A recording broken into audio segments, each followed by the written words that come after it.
I am temporarily in the chair to preside over the election of chairman. According to the rules, we need to elect a chairman for this subcommittee. As I said, this is the Subcommittee on Waterworks Amendment Regulation 2017, and we are now going to elect the chairman. According to House Rule 22 and Schedule 4 of the House Rules, we are now invite nominations for chairmanship. A valid nomination must be made orally by a member and must be seconded by at least another member orally, and that a nominee must accept the nomination. Can I have a nomination, please? Mr. Chairman, I nominate you, Mr. Leung Chi-Chang. Any seconder? Mr. Alice Mack seconds. I accept nomination. Any other nominations, please? Any other nominations? If not, I'd like to thank members. I will now take the chair of this subcommittee. Members, do you think we need a deputy chairman? Ms. Helena Wong? I'd like to recommend myself to be the deputy chairman. Any seconder? Mr. Edward Yeo seconds.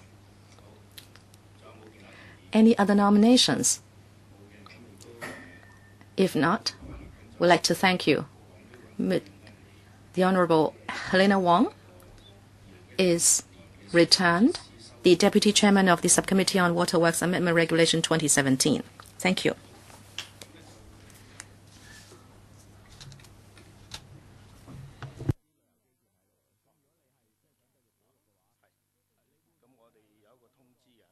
We have received a notice whereby Mr.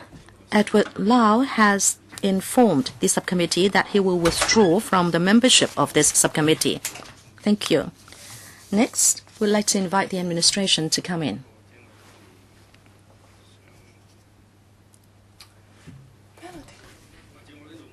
Perhaps I will not introduce them one by one, and now I'd like to invite the administration to walk us through the amendment regulation. Please let us know the policy. Thank you, Chairman. Let me first introduce our proposals. The Waterworks regulation includes material standards for pipes and fittings for supplying water, and these are in Appendix 2 of the regulation. And there is also a provision on the standards that we should follow the British standard. And what is the British standard? It is defined as the latest revised edition of a specification issued by the British Standards Institution.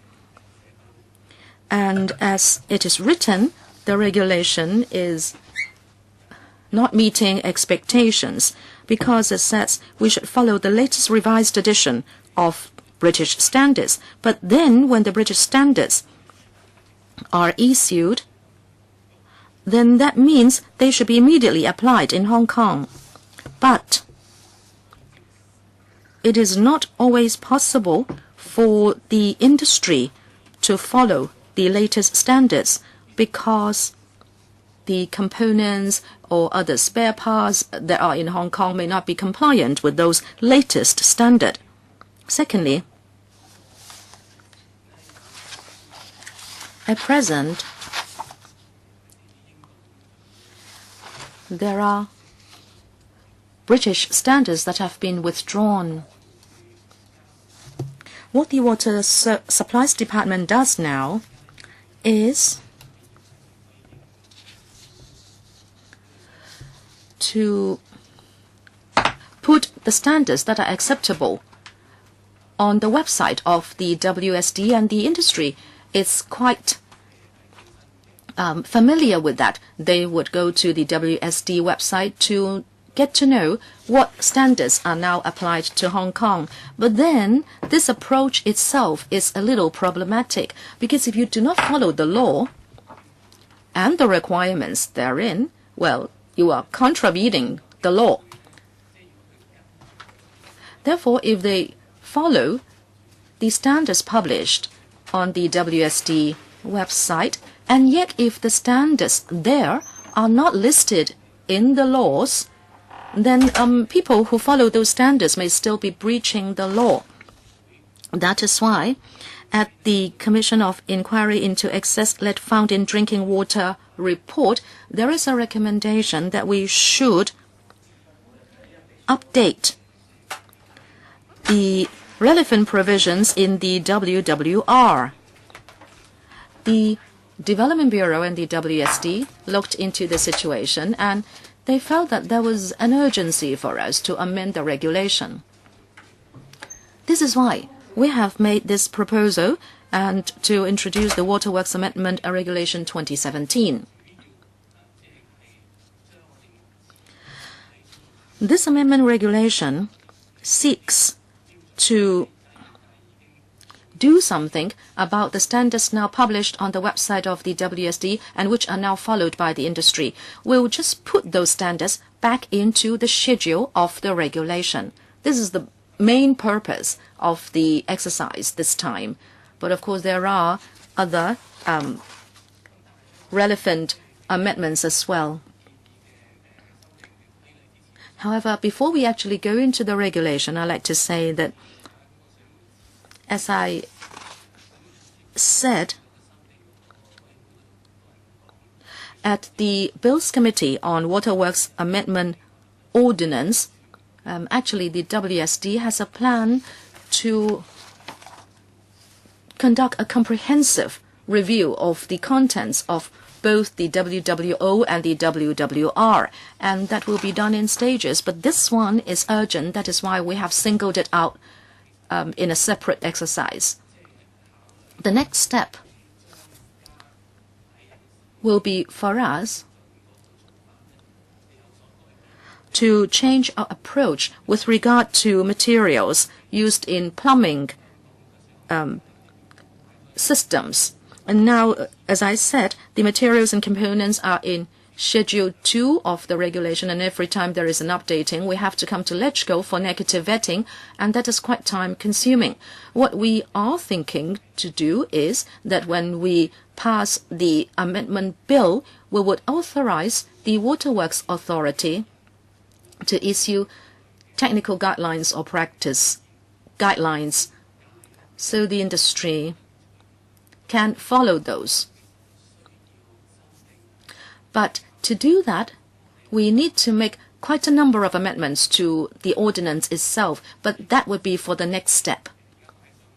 This time around, the amendment is just to deal with standards published on the WSD website and for those to be included in Schedule 2, so the industry would know that following the website would not land them in a situation where they would flout the law. This is my introduction, please. Thank you. DS. Talking about the relevant proposals, and that is, you said in the next stage you would seek to put these into a technical guideline. In other words, they would not be in the regulation, but what should I say? They would become some guidelines. But today we are amending the regulation, and then at the next stage there will be a major overhaul to the regulation as well. Would that happen? Well, as I said just now, the purpose of the exercise this time is to deal with an unsatisfactory situation, because there are some requirements that are not in the law, and that is why we like to do this as quickly as possible. The next stage would require more time. It's going to be a rather comprehensive exercise, and we need to conduct consultation. So we are not talking about anything within the year or early next year. Therefore, later on, there will be an overhaul, but there is an urgency still to go through this exercise. Thank you, DS. The floor is now open for questions. 4 minutes for each member. Dr. Helena Wong. Chairman, you are so miserly. 4 minutes? Oh, 5 minutes. We only have 3 persons here. 5 minutes, okay.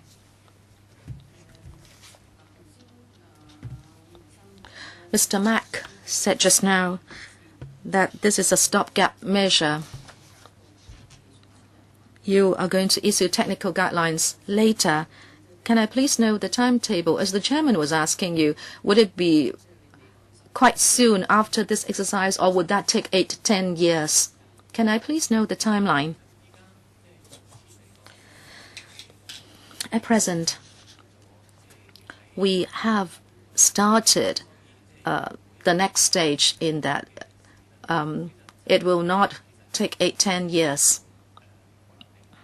We in fact hope that by next year we'll be able to come back with a proposal and we'll then consult the industry. Well, we have to go through a process and we cannot embark on the next stage right away. So the timetable is next year? Well, the aim is to come back with a proposal next year. Okay, then my question is, when we have new technical guidelines, would this regulation we are looking at today become part of your guidelines in future? Or are they quite separate? Is it that the regulation will not be useful anymore? Well, let me tell you our thinking. It's just like other similar laws, like the laws on the environment. The EPD also issues technical memorandum. The advantage is that there will be more flexibility.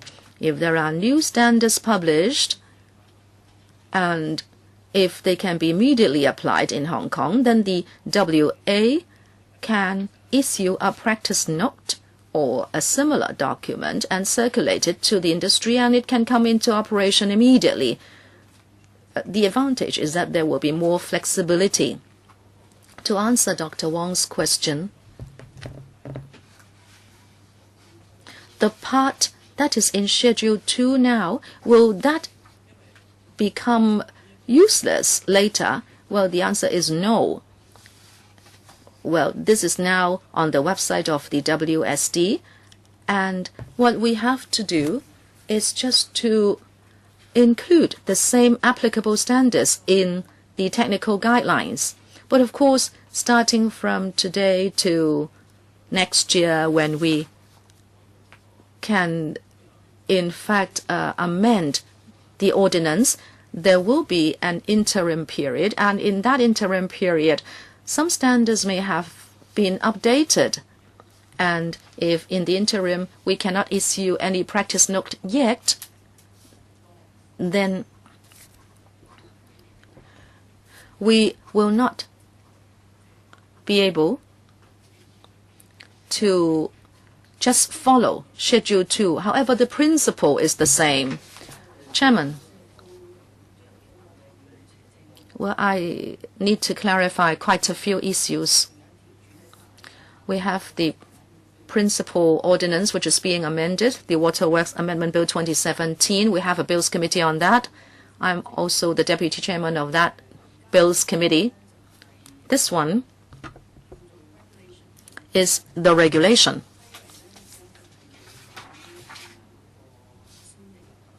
And this is for negative vetting at Council. Since this is already gazetted, we only have at most 49 days, if there is an extension, to vet it. And the commencement date is the 14th of July. That is according to the original plan. These two should be taken together, right? The principal ordinance and the regulation, which is subsidiary legislation. They should be regarded together. Because there may be something that is not in the regulation, and we have to go back to the law itself to know it. Well, including for the terms of reference of the director. And I just want to know what are some of the liens on him. For example, perhaps we can go, when we go into the clause by clause, we will be discussing that. And either we put it down here, and that is the terms of reference and what are some of the guidelines for his wielding his power, or we go back to the committee for the principal ordinance and then put in some more wording there. Should we do it there, I mean in the principal ordinance, or should we make the amendments here, that is at the regulations level? Well, actually we can do it here. The amendment can be done at the panel for principal ordinance or this subsidiary regulation, and it depends on what you want to amend, and it will be fitting for either one of them or both. Well, I mean, if this is about the director and the Waterworks Authority, or should it be here, or should it be in the main ordinance? Well, it can be done here, but then, of course, it also depends on what exactly you want to amend in that area. Now, if we have a 12th of July deadline, then I do not know that kind of amendment that you talked about would be able to make the kind of deadline. Yes, Mr. Wong. Well, actually, for the amendment, of course, it has to do with the leaded water incident, and that is a soldering with lead is a main area of concern. But for the public, I'm sure they will not understand with this kind of changes or standards. Now, 864 changed to 1254. BS wants how can we relate the leaded water incident to this amendment? And also my second question is that whether you will take this opportunity to amend the standards, and that is for some countries they completely outlaw soldering with lead. Would we be considering that? Mr. Mack? Mr. Chair, thank you very much for the meeting.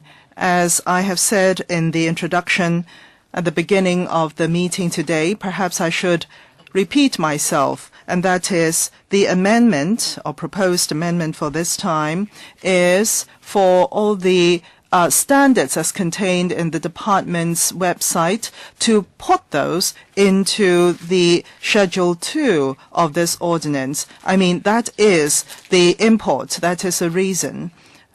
And let me repeat one more time, and that is the present practice is that it is possible that the industry who may be following guidelines as contained in the website had unintentionally run foul of the law without their wanting to do so. And so what we are trying to do here is to correct exactly that, and that is to put what's in the website into the regulation or the ordinance itself. Now, as for the member's point concerning the requirement itself, as Mr. Wong had mentioned just now, yes, we are very we put a lot of emphasis on the requirements itself, for example, the material used for soldering, etc., but that will be looked into in another regime. And, well, why don't you just talk about BS 1254 concerning the highest admissible lead content? Wouldn't that be more straightforward instead of going so far afield? Yes, my colleague can answer that question. Mr. Chair, in the Schedule 2 of the existing law concerning the soldering, the lead content of that will come under BS 864 standard. And this, as mentioned by Vincent just now, it doesn't talk about the version of BS 864. And in fact, there is the 1983 version which followed the UK, which is 40 to 50%. And under that, for 864, there was another amendment in 1987, and the lead content was lowered to 1%. And in the existing Schedule 2, because there is no specification as to which version the 864 standard should follow, and therefore it is not clear. And in fact, there was a supersession of 864 altogether, and that is exactly 1254 as mentioned just now. Now, for standard 1254, it does not appear in the regulation, but it appears in the website. As for BS 1254, it requires that the soldering material be lead-free. Now, lead-free, this term, doesn't actually mean that the lead content of soldering material is 0. It should refer actually to 9453, standard 9453. And this is exactly why we want to clarify all these standards this time. And that is, if we look at the standards for soldering material, you'll have to look at 1254, lead-free solder, which is mentioned in 1254. And also the BS ISO 9453-2014 version. And this is 0.07%. That is the highest admissible lead content. Well, actually, Mr. Chair, I did not understand any of that with all those letters and numbers, etc. All I know is that this regulation is being amended, and Mr. Yu, if he were here, he would know whether all your letters and numbers were correct. I only know that there was a mass of information just now. And what is most important is the amendment itself, and we need sufficient time for the discussion of that to the run-up of the time of debate at the LegCo. And basically, this is to clarify the regulation so people would not unwittingly run foul of the law. Now, with the new amended regulation, I mean, would this still be in place? That is my question. I just want to know this in principle. I mean, if what was done before does not comply with today's standard, then the acts and persons taking those actions before would not be looked upon as running foul of the regulation. Is that true? Well, Mr. Chair, if what he did complied with the then regulation, then that is fine. That is to say, he would not be looked at or deemed as having run foul of any law because of subsequent amendments like what we are doing today.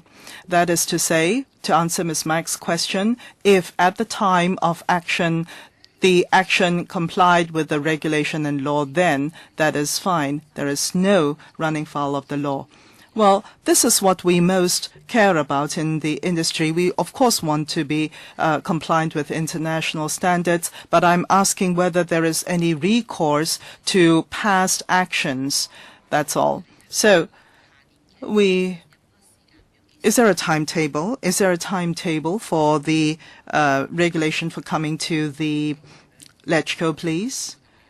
Well, to answer the question, Mr. Chair, we would want to consult the industry, and there may be different voices in the industry, and we want to take into account their opinions before we come back with a proposal to the LegCo. So next year, yes, there will be a proposal coming out next year to consult the industry, but of course we will be keeping the LegCo informed of our process. Would that be early part of next year, please? We want it to be as soon as possible, Mr. Chair. Well, I think within the first half of next year, we will have a proposal for discussion with the industry. Mr. Chair, for all the letters, etc., the new standards, etc., for the industry or the plumbers, etc., are they able to buy this kind of material from the market? Because I remember there was a complaint last year saying that they could not even purchase this kind of material in the market. Is this available in the market so that they can comply, please? Mr. Chair, we thank Ms. Mack for her question. Now, for this round of amendment, the main purpose is to bring what's already on the website of the department, to put that into the regulation and to use that as the requirement. So if the industry complies with what's in the website, that is fine. We're not adding new items into this round of amendment. So there should not be that worry, as mentioned. The legal advisor, please. As for Ms. Mack's first question just now, actually the authority they will have certain rights concerning the pipes already installed. I'm looking at the Ordinance 16.1a, and in fact the administration had already answered that question already, but perhaps they would want to expound on 16.1a. Yes, the administration, would you want to respond on this point, please?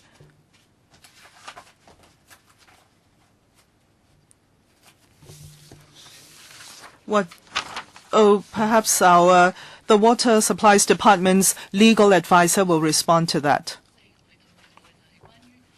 Mr. Chair, I think that's something we have discussed, and that is if a pipe had already been installed and then there are new standards adopted, then the pipe may not comply with the new standard. Then what happens to this pipe that had already been installed? Well, the amendment would also point to that and clearly state that this kind of pipes will not fall foul of the law because there are these new amendments with new standards, and it will not be for this reason alone that there will be any flouting of the law. But in the ordinance, clause 16, there is this power, and that is even though the original pipe need not be taken off and restored. However, if there is a situation where the original pipe is leaking or is causing contamination and wasting water, then the authority may require that there should be maintenance works done to that pipe. So this is the import of 16.1a. Ms. Wong, please.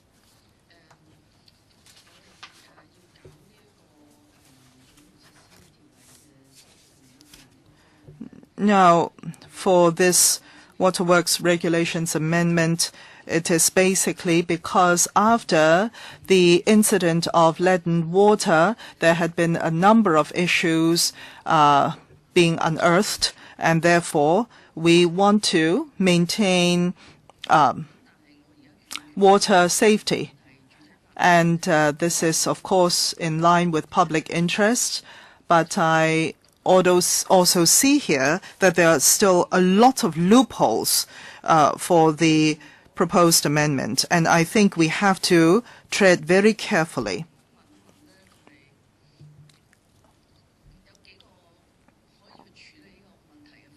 There are a few ways that we can approach this problem. The government is saying that the British Standards institutions, that is a British standard issued by the British Standards Institution, be complied with. That is its interim measure for the materials to be used in relation to pipes or fittings. Practice. Mr. Mack said future, there will be a code of practice which can be amended from time to time, so they do not always have to come back to Council. Well, I don't think that would mean the end of your troubles, because you may have to update them from time to time. Even if you adopt the administration's approach, we want to know whether there are enough water safety experts at the WSD to assist you in updating the material standards for valves, meters, components, and other plumbing material. So you can do your own product tests and let us know how you can update the standards from time to time. I can't see there are such experts in the department. If there are not these experts, we still have to avail ourselves to standards of foreign countries. You may not just want to go for BS standards, because there may be EU standards or Australian standards. Some countries invest a lot on ensuring water safety because they place a lot of store by it, and Holland is one such example. If you don't adopt one particular set of standards, then can I ask whether there is another set that can just replace BS, or are you trying to adopt a basket of different standards which are from different countries? Well, you may say that you want to pick and choose and adopt the best of other countries, and you don't have to do your own tests and research. But for this industry, this may be very confusing to them, because for this one you follow the German standard, that one you follow the Australian standard, and then yet others you follow the British standard. It may be difficult for you to do your publicity. Perhaps you can go in another direction. We should select the system or standards in one particular country which moves ahead with the times, with which invests a lot of money, and which puts a lot of emphasis on safety, and they do very good gatekeeping, and they do all the tests and research necessary. If we can identify such a system, then perhaps we should just go for it, unless we discover any problems. Then the industry can just visit the website of that particular country and follow the standards of that country. Because I'm just worried that you don't have the experts you need, since I can see that you don't have the experts and you're always going for overseas examples. So can we talk about such philosophical issues first? DS, Dr. Wang has raised a very complex issue. Let me reply to those points. First of all, Hong Kong itself is not a big city. It is indeed not really possible for us to develop our own standards. And in a way, we really rely on other internationally recognized standards as our guide. Secondly, as Dr. Wang said, we have gone for one set of standards, the British standard. That has something to do with Hong Kong's history. We have always used the British standard, and there is an advantage, as Dr. Wang said. This is clear, isn't it? Everybody knows we should go for the British standard, and that's it. But in fact, this is not a perfect situation, because at certain times, some British standards may apply to the UK, all right, but not so in Hong Kong because of the different environment. And there are also EU standards, Australian standards, and other international standards which are worth our making reference to. So should we just go for one set of standards, or should we shop around and to see which standards from which systems should be imported into Hong Kong? Well, there are different schools of thought. Today, we are proposing to adopt or make reference to standards from different countries. This is what we are proposing today. And this is not just the idea of the administration or the WSD. In fact, we have talked to the plumbing industry. We have talked to them for quite some time before embarking on this approach. But is this the best way forward? Well, I can't give you any guarantee because times change and technology advances. Whether this approach will prove to be the perfect solution, I really cannot say for sure. But our concept now is that we should take a direction whereby the WA is empowered to issue guidelines where appropriate. And when he does so, he has to consider a few factors. It is not that he can do whatever he wants because he has the power. And the factors would include acceptability to the industry, whether the guidelines are appropriate for Hong Kong, and also he has to remember the advice of the experts. Dr. Wong has asked whether the Development Bureau or the WSD have these experts. Actually, we do not only rely on technical staff within the Hong Kong administration. At our universities and other places, there are many experts here in Hong Kong. And when we set those standards, we are going to take on board their views as well. At present, the WSD does have the practice to consult experts, and it doesn't only rely on its internal resources to do this. As I was saying, this is just an interim measure. When we overhaul the ordinance, we'll certainly consult the industry broadly. We will consult them on the organization, the structure, so that the resultant system would suit Hong Kong. Deputy Chairman, you can continue.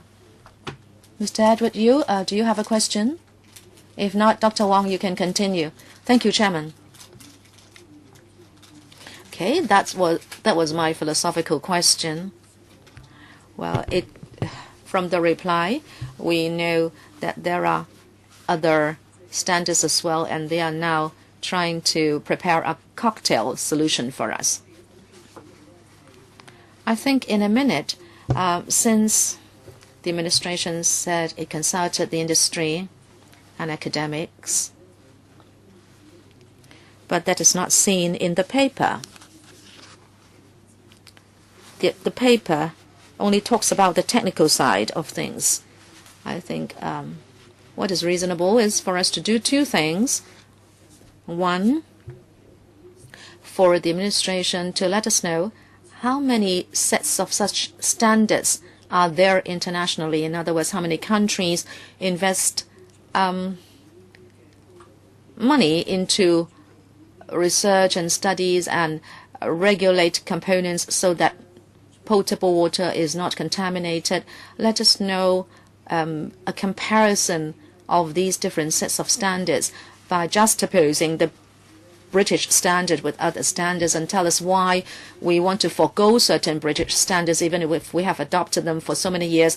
And then what about Germany, the Netherlands? And let us have such a comparison table and let us know which standards you are going to adopt. And in the end,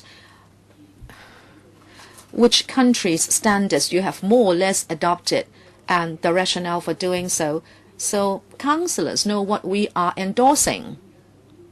We don't have that kind of background information in the papers today. And secondly, Chairman, please, I hope you will direct that we hold a public hearing so councillors know what the experts have said. And that will facilitate understanding of the public, because members of the public may refurbish their housing state so that they more or less know the direction of the present amendment exercise, and that is to protect water safety. The administration said they consulted experts, and I hope they will be invited, and other people, other stakeholders who are interested can also be invited to a public hearing. Good. First, I'd like to hear from the administration a reply on supplementary information. Dr. Wong was asking you to give her information and a comparison of the standards of different countries and how you make your choices. DS, let me supplement. As I said, we have been using the British standard. This time around, we have included the EU, Australian, and other international standards. If you look at the annexes to the paper, you will see that most of the amendments this time are to update the British standard. This is a historical issue for Hong Kong. The WSD has always used the British standard, so it is still the mainstay of the regulation.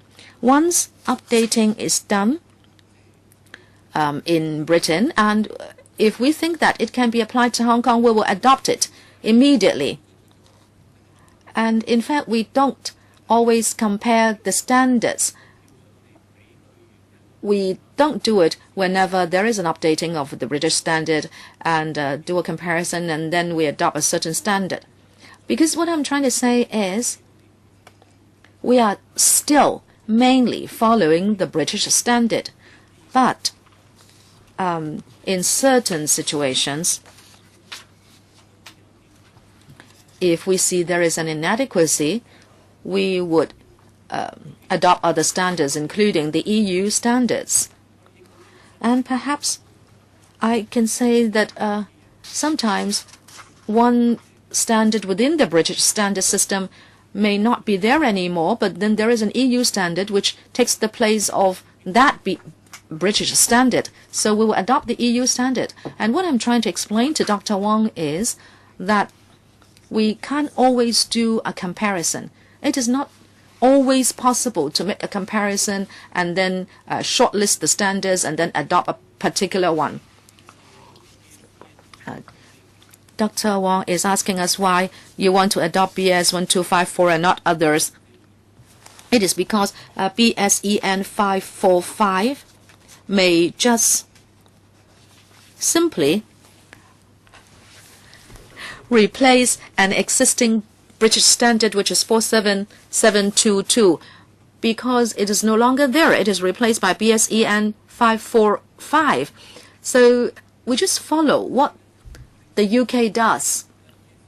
And we don't always then compare BSEN 545 with a similar American standard, because the mainstay of our regulation is still the British standard. But if one particular standard is no longer there, then, and even if in the UK they have adopted an EU standard, then we'll go for the EU standard. This is what we are doing.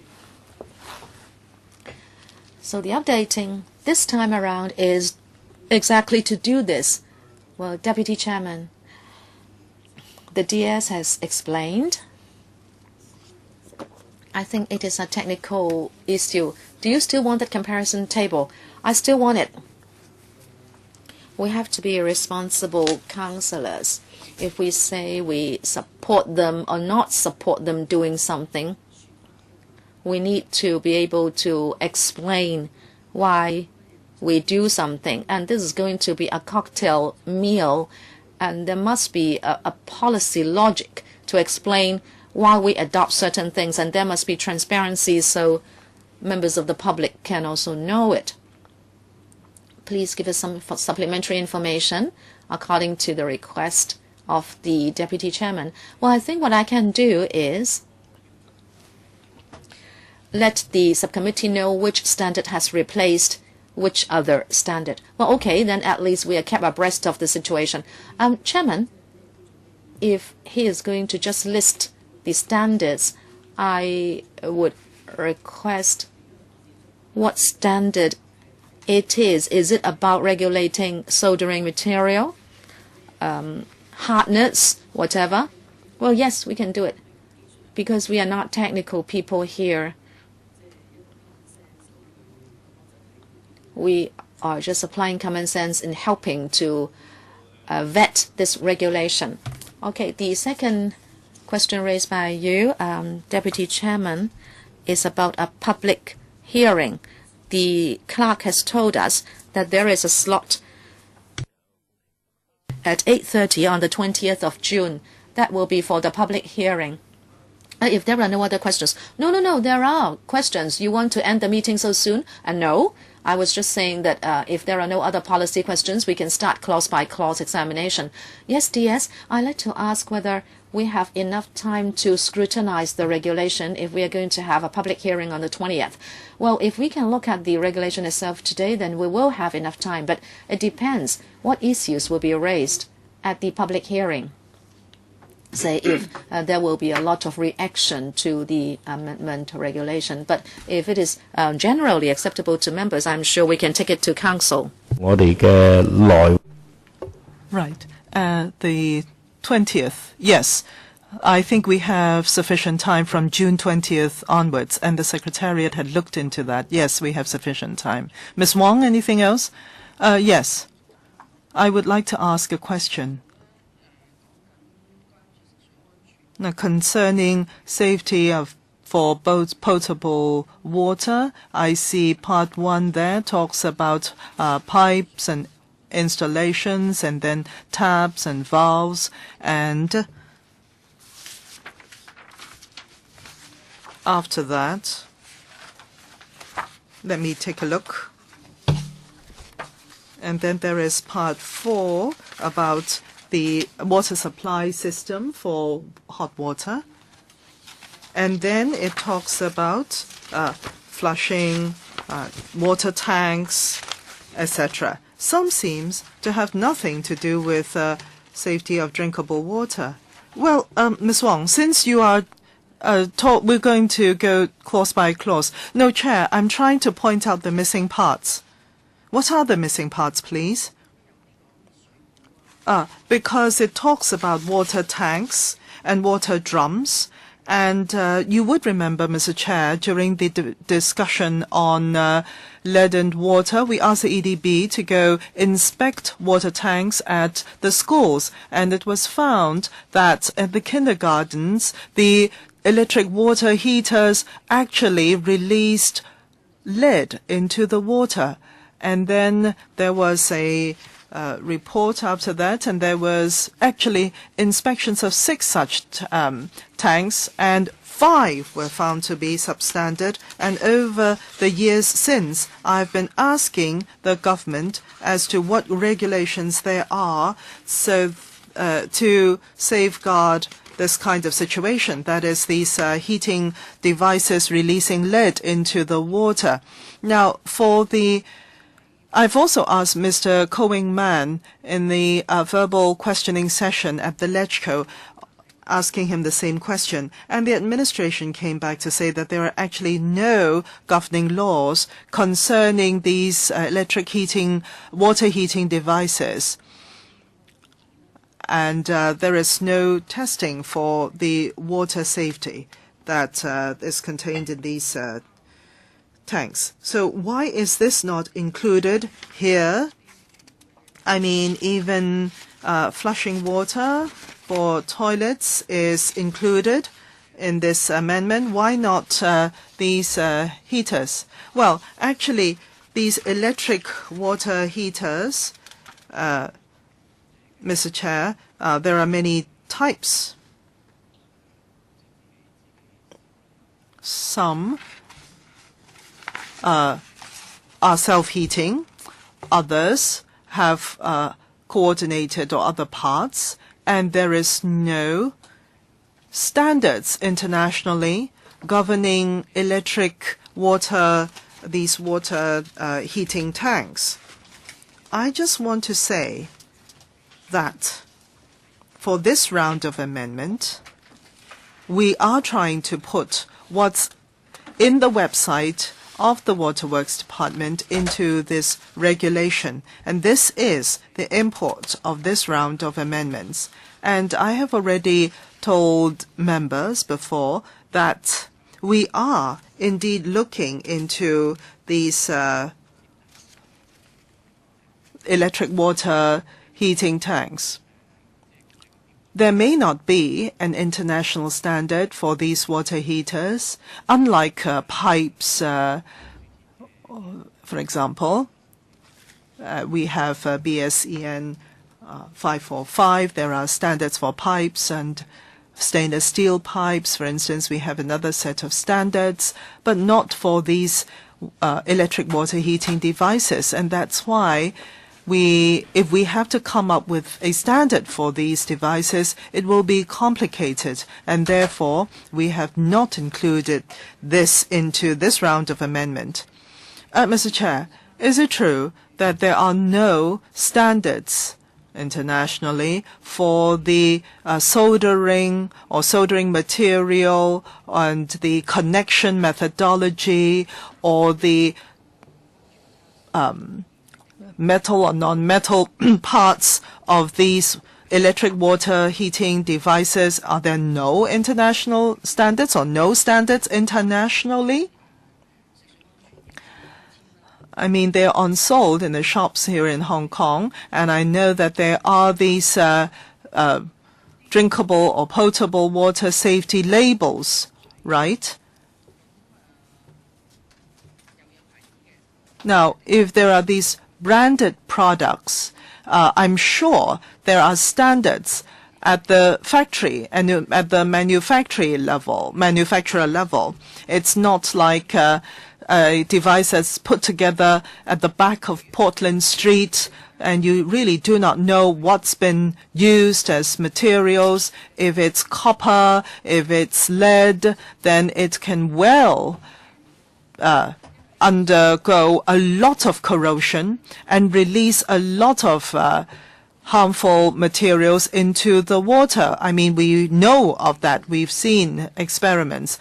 And these water heating devices work round the clock, 24 hours a day, even though you have guidelines saying that they should, the users should switch them off and start it the next day. But I can tell you, restaurants and these cha-chantings, these local eateries, they do not do that at all. I mean, rarely would I find anyone or any of such shops doing so.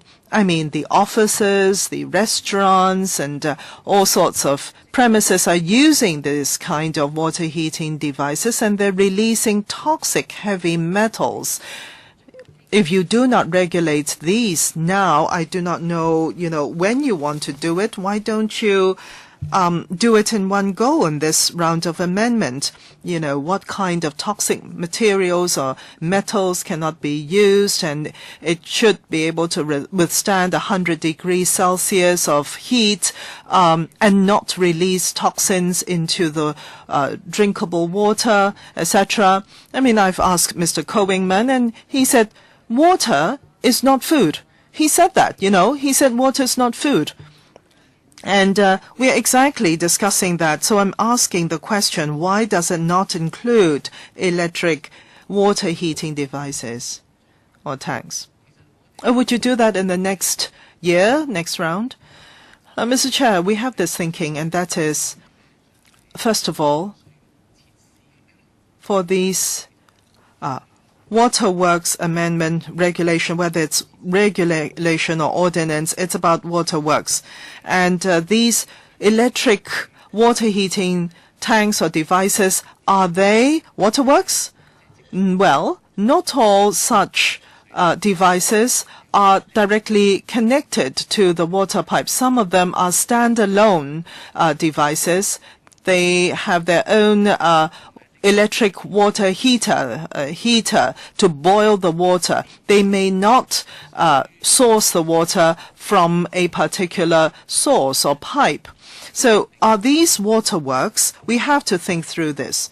I mean, for inside service in the ordinance definition, it is very clear as to what inside service is. And if we are to extend this to electric water heating tanks for drinking purposes, how should we go about it? Should we extend to some and not to others? I mean, that would be problematic. So in the next year, should we include these water heating devices? Or, we should consider that. In fact, we want to take this into our ambit. But where do we do it? In this regulation for waterworks?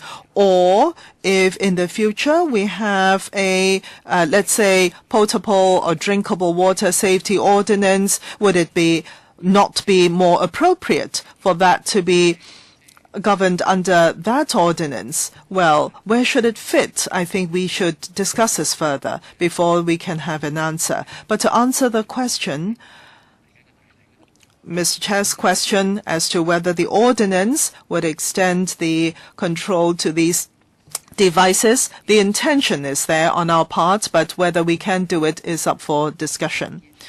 Mr. Chair, this is nothing new. The leaded water incident is now 2 years old. It's been 2 years, and with this amendment, you still do not want to include this. And I understand your argument saying that some of such water heating tanks actually source the water from the water tap, some not, some are standalone. Well, in fact, for us all members, we drink that kind of water as well. It's used in the electrical building, and it's widely prevalently used. And whether these devices would actually contaminate the water source, that's a possibility as well. But if you say not all such tanks are connected to the water supply source, but still there are many which are connected thus. So why do we not include these devices in the amendment this round? I mean, if there are branded products, why don't you just include those branded products first? As for standalone loans, if you want to include that in the next round of amendments, so be it. I mean, Mr. Chair, if we want to solve the problem of potable water safety and leadened water, we need a set of measures. We need to do that. And what is being amended now is Waterworks regulation. This is like makeup applied on a corpse. This is age-old. And you have not adopted the methodology or the terms of reference that we have suggested. I mean, for all the water sourced from the Dongjiang River all the way to the tap, everything that runs from those two ends, all the materials, whether it is pipes, soldering material, meters, or parts, etc., all of it should be clearly and stringently regulated, and responsibilities and liabilities clearly laid out. The plumbers, the contractors, the government, the owners, etc. But that is not so now. It's so piecemeal. And you say, this doesn't seem to fall into this kind of terms of reference, etc. I understand that there may be difficulties, but you have kind of brought this onto yourself because this is so piecemeal. If you have a consolidated regulation and lay out the liabilities of all stakeholders, that would be good. I don't know how to help you. I mean, I can't. I don't know where you're heading, and it's been 2 years. I don't know whether you're the government or whether I am. I mean, if you're incapable of doing this, then find somebody else with more expertise. Outsource this work.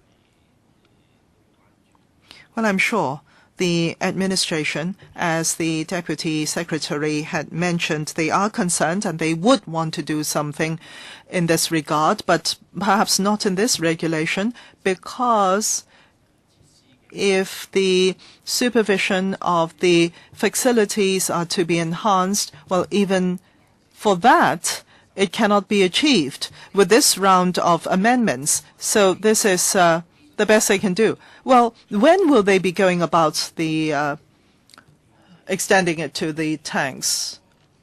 Well, in the next year, you will be amending this regulation, and then after that, I mean, Ms. Wong is concerned about certain areas. Would you also be including those areas into the amendment exercise so that the public would be assured as to drinkable water safety, including these water heaters, electric water heaters, and mind you, these are potable water heaters, and these are connected to the taps. I mean, things are changing all the time. Well, I think we should also monitor these. Can you consider doing this in this direction? Thank you, Chairman. I agree. At the next stage, when we consider how we should overhaul the ordinance, we should also seek to do something about these water heaters. Mr. Edward Yu, one short one. Actually, in Part 4, it's about hot water insider services. Does it mean that you only need to amend it in a small way? Well, we are only talking about hot water for bathing, but what we were talking about is a kind of water heater that requires cold water to be poured in, and it is spoiled within the water heater itself. Well, why are you saying then that it is a major amendment? Because it's quite similar. No, this is about principles. Because the insider service mainly seeks to regulate pipes that carry hot water. But this kind of hot water is not potable. Chairman, is it that a vote has to be taken in another room? Can we suspend the meeting, please? Okay, we'll suspend the meeting for 5 minutes. We'll not be able to come back. No, 5 minutes won't do. Okay, 8 minutes. Chairman, do you have to vote in another room? No, I don't have to.